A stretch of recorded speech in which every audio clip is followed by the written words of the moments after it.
welcome to this celebration video. Today marks 2 years of van life. Yeah, I can't believe it's 2 years. 2-year anniversary. It's gone so quick and it still feels so new. It feels really new and fresh. Yeah. Sometimes. Yeah, just, I don't know, Some days it does, and then other days it feels like we've been travelling forever. Yeah, no, I don't get that the same as you. I wake up with that kind of fresh, excited, where are we going? Do you? Yeah. It doesn't show. In the mornings it doesn't anyway. Well, after coffee I feel excited. After coffee. We all feel excited after a few cups of coffee. Oh dear, it's 2 years since we packed up and left our house, eh? Yeah. It's just been... Amazing, and before that, other than looking around, we'd never been in a motorhome. We'd never stayed in one or slept in one or travelled in one. No. Apart from the test drive of this, at all. But we always enjoyed travelling around different places. And, and like on holiday, we'd always have a hire car and we'd always visit stuff. We didn't sort of sit around the pool and just chill, did we? No, and we were always ones as well, just to sort of take off for the weekend without an absolute direction. We just pack up the car and go and see where it took us. So we kind of always had that travel kind of mindset, haven't we? So 20 countries. Yeah, amazing. What's been your memory so far? What's been your kind of, I want to say your most memorable memory, if that makes sense? I don't know. There's a few. I mean, I really liked the forest site down near Bordeaux in France on the west coast. Oh, that was fab. I really like that. The one where we walked through the dunes to the beach. Yeah, so it's just in like a pine forest. The one where you sunk the van. Yeah, yes, but it's okay.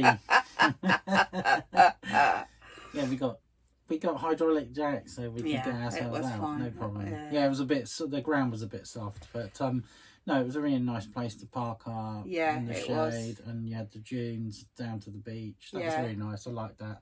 Yeah, I'd probably stay there again actually if we were in that area. And I really like France just because it's so easy to travel around in a motorhome. There are places, there are airs in every sort of largish town, even some small places. Often it's pretty much every town really has somewhere, doesn't it? Or, and sometimes they have these wonderful sort of all-inclusive little service stations, don't they, where you can do everything, and sometimes you need to walk up to the village and buy a token. Yeah, it does vary, but there's nearly always somewhere that you can empty a toilet. Yeah. Even if you can't like pay for anything else, there's nearly always like a black waste point at these stations. France is easy. France is easy. It does make it really easy to do. Yeah. For me, one of my biggest wow moments has to be Austria. We kind of went over the Austrian border and we didn't. I think we crossed earlier than expected. I think it was, and then we drove to that ski base with a cable car.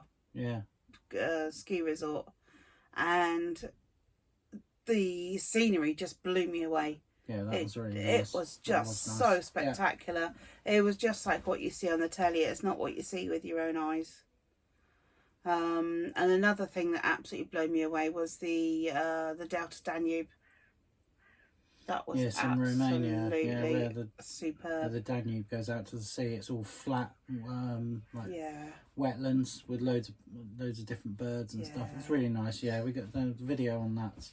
Really good, isn't it? Went out on a boat trip early in the morning, and so you can see that on one of our videos. Yeah, all the pelicans and So if you want more information on that, look at the Delta Danube video.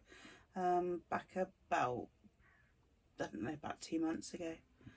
But yeah, it's been one hell of a journey.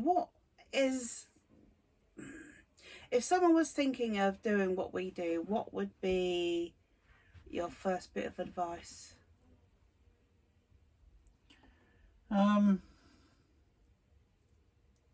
What if they've never done it before? Yeah. You can't plan everything, and sometimes you can try and plan too much. Sorry, I can just hear a very strange noise. I think it's a drone. Is it a drone? Yeah, it could be. Or have we got a swarm? It's either a drone or a really large bee. I think it's a drone. So we're in Olympia, so we are. There's probably a drone up somewhere. Yeah, so I think don't try to over plan stuff. Yeah. Use the apps to find parking places. There are a few out there. I mean, we use Park for the Night a lot, along with Google Maps, but we mostly use that for inspiration. Always be open to a bit of a coddywomple. If you say so. I love that word. Yeah, just sometimes it's best not to have a plan. You have a sort of a rough destination in mind, but it kind of don't be so set on what you're doing, so that you can't deviate. Yeah. And because sometimes you want to do different things, than you'd planned. Yeah. But then at the moment, take it. And also often you want to go somewhere and then you find that you can't find the parking space or the road it wants to take you down. It says turn left and you're like, I'm not turning left down there. Yeah, sometimes it's unpassable. And you just have to reroute. There are so many places we wanted to go and haven't been able to get to.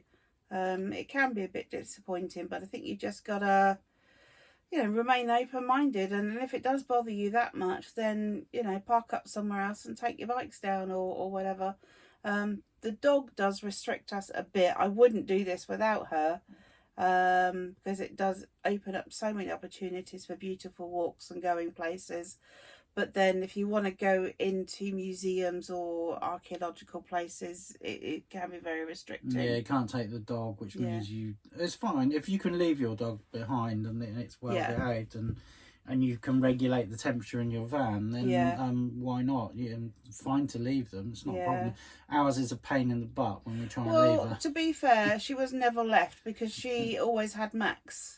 Yeah, so she barks all the time. So and then she had never been on her own, and she had Max, and suddenly Max disappeared, and now she gets very, very upset and very fretful. So we just don't leave her. Some dogs you can't leave, and I suppose if it really mattered to us, we would do these things separately. We've done that before. We have done it before. Yeah, it just depends on the cost of stuff, really.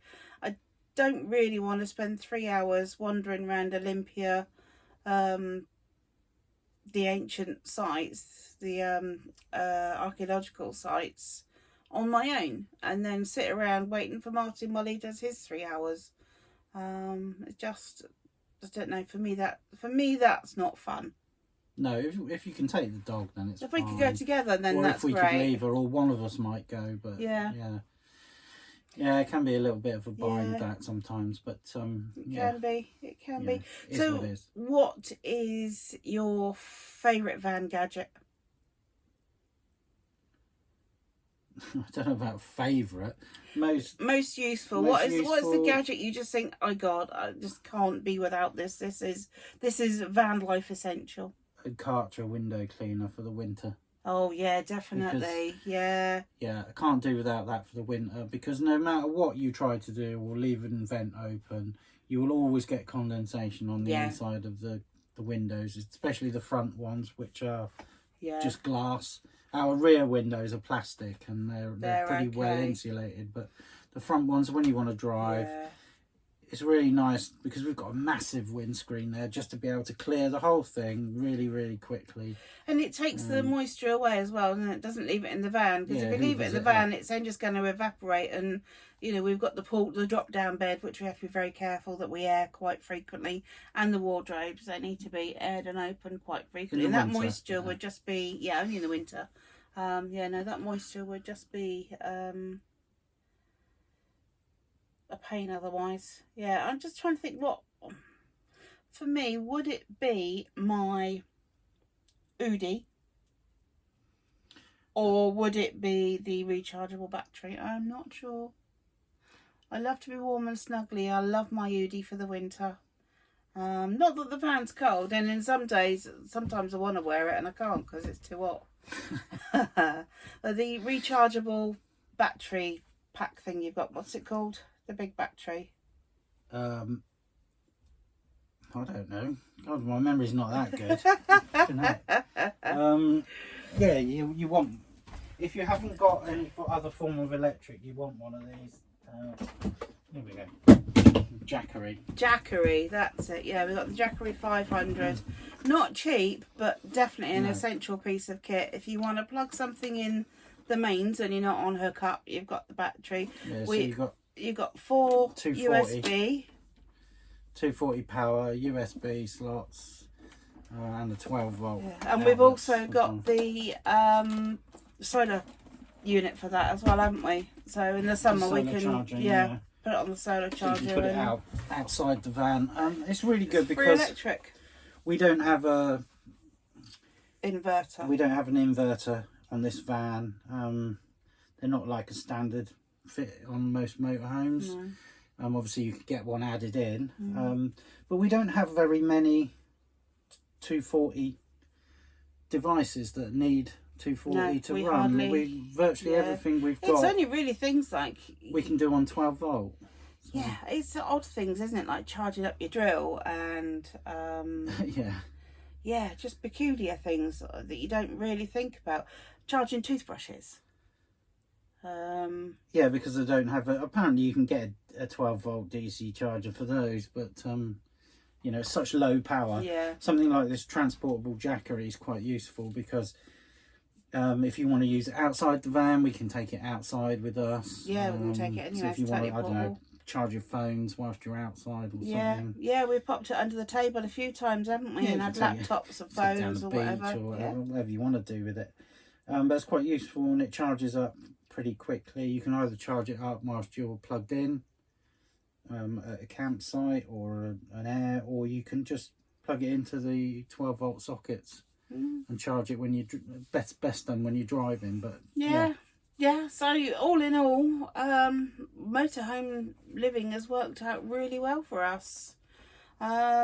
It's been a bit tricky being out of season in Eastern Europe, hasn't it? Because pretty much all the campsites are closed. So we have to be quite resourceful. We're finding water, emptying black waste, emptying grey waste. Yeah. And working out how and when we can shower. Yeah, so it's those are the kind of things that you have to think of in advance when you're planning a trip, just so that it doesn't catch you out. But you know, a lot of campsites, and it's not just Eastern Europe, across most of Europe.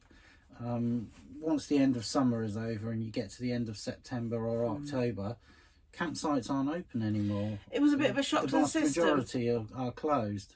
It was a bit of a shock to the system at first, wasn't it? But it's kind of opened up our eyes to being more resourceful, and has actually saved us a lot of money.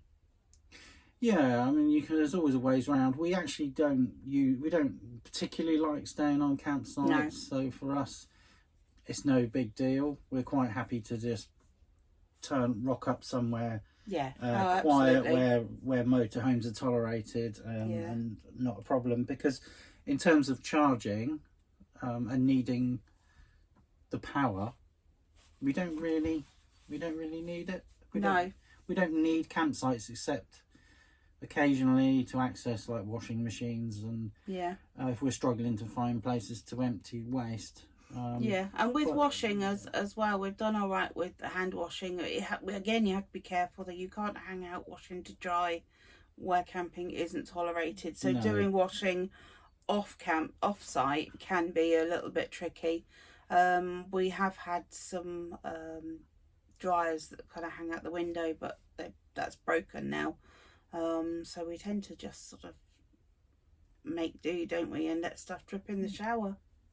Yeah, and I mean it's nice to stop on a campsite and have a couple of days sort of rest and stuff every so often and do the washing. Yeah, it is much easier to do the washing on a campsite because you can stick a line up and leave it up overnight and whatever. So But yeah, I mean, so we haven't stayed on that many sites, you know, maybe one every couple of weeks. I mean, how many? I think we've stayed on one campsite in Greece. Yeah. Been here 4 weeks. Yeah, there's just no real need, is there? No. Yeah, you have to get resourceful about finding places to empty waste and that. So yeah, sometimes you can find the sites that are open and they'll let you use the disposal. For example, in Greece, we've been using motorway services, like toilets at the services. Yeah, apparently that's perfectly acceptable. Seems to be reasonably acceptable to do that. Yeah, they're not picky about using toilets that way, and certainly they're usually pretty quiet, so you can just pull up, empty your tank, leave it clean. Yeah.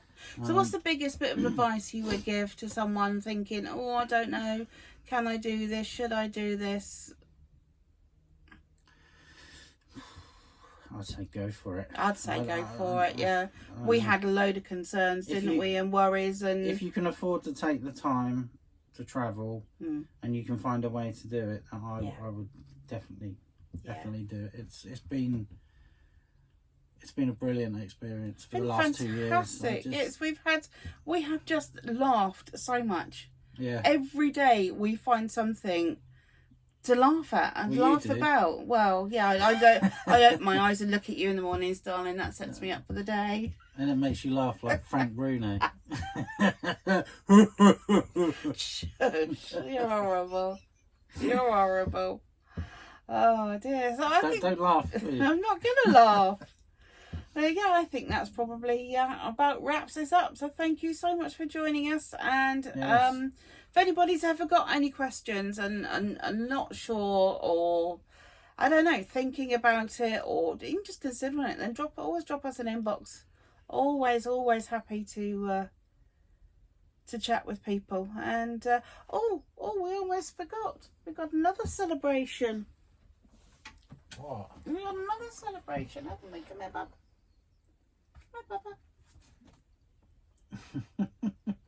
It's like, no, I'm asleep. Leave me alone. Flopsy. Leave me alone. Happy 4th birthday, Bailey. She doesn't look very impressed. I was having a sleep. Oh, baby, I'm sorry. Did I disturb you? Oh, happy 4th birthday. On that note, bye.